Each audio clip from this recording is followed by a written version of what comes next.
ওই তেলটি দুধ কোনো ভিটামিন জাতীয় কোনো কিছু খাওয়াইনি আমরা। এই গরুটাকে এই মাঠে চড়িছি আর বাড়তে নিয়ে বিচুলি, শুধু বিচুলি, ঘাসও খাতে দিইনি আমরা। এই গরুটা হলো রোদের হিটে চড়া গরু। এটার গায়ে কোনো চর্বি খুব সীমিত অল্প যেটা থাকার মতো সেটা আছে, সেটা বেশি হবে না।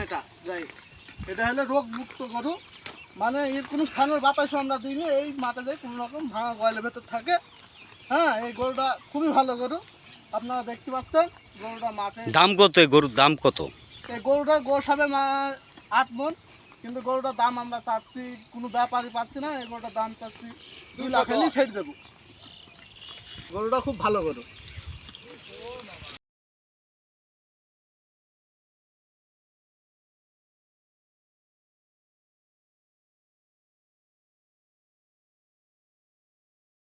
হ্যাঁ ভাই, এখানে দেশি গরু।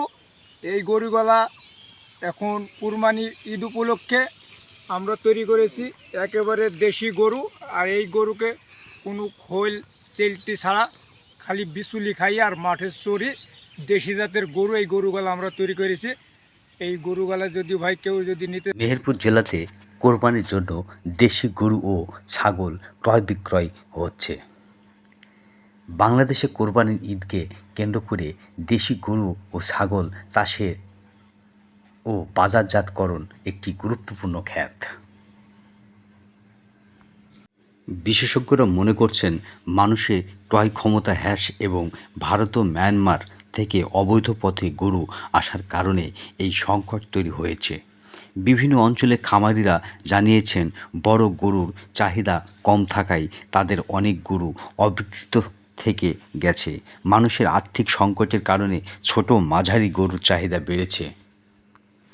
বাংলাদেশ কোরবানি পশুর উৎপাদন ও বাজারজাতকরণের কারণে খামারিরা গুরুত্বপূর্ণ ভূমিকা পালন করছেন। তবে বাজারে চাহিদা, অর্থনৈতিক পরিস্থিতি এবং অবৈধ পশু আমদানির কারণে নানা চ্যালেঞ্জের মুখোমুখি হচ্ছেন। এই খামারের উন্নয়নের সরকারি সহায়তা, বাজার ব্যবস্থাপনা এবং দেশি গরু ও ছাগল চাষিদের প্রশিক্ষণ অর্থনৈতিক বাঁচাতে খুবই জরুরি মনে করছেন মেহেরপুর জেলার দেশি গরু ও ছাগল চাষিরা।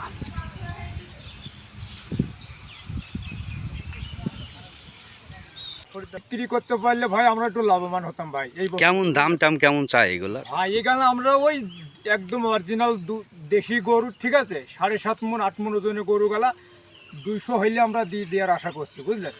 প্যাটের বাছুর, ওটা গাই গরুর প্যাটের বাছুর। ওই বাছুর আমরা খাবি, মানুষ করে বনে ঘাস খাবি, বুঝলেন। ঘাস খড় খাবি, ওকে মানুষ করে, তারপরে ওইরকম হয়েছে, নাহলে ওরকম হয়নি। কিছু আমরা খাওয়াইনি, অন্য করে মুখে। এই গরুর মাংস সম্পর্কে আর হাইব্রিড গরুর মাংস সম্পর্কে আপনার ধারণা কি বলেন দিন? দেশি গরুর সাথে পারে আমাদের দেশে যদি ওই গরু জবাই করতে, মানে একটু করে পাবে না। ওই যে জবাই করে এই জায়গায় একটু করে গোসও পাবে না, এত স্বাদ দেশি গরু। হ্যাঁ, এরকম। কিন্তু হাইব্রিড জাতীয় গরুর মাংসে তো অনেক সময় রোগ ঝুঁকিপূর্ণ থাকে। ও রোগ নাকি খালি তেল হবে, অনেক কেমিক্যাল ব্যবহার করা হয় গরুর পেছনে, জানেন?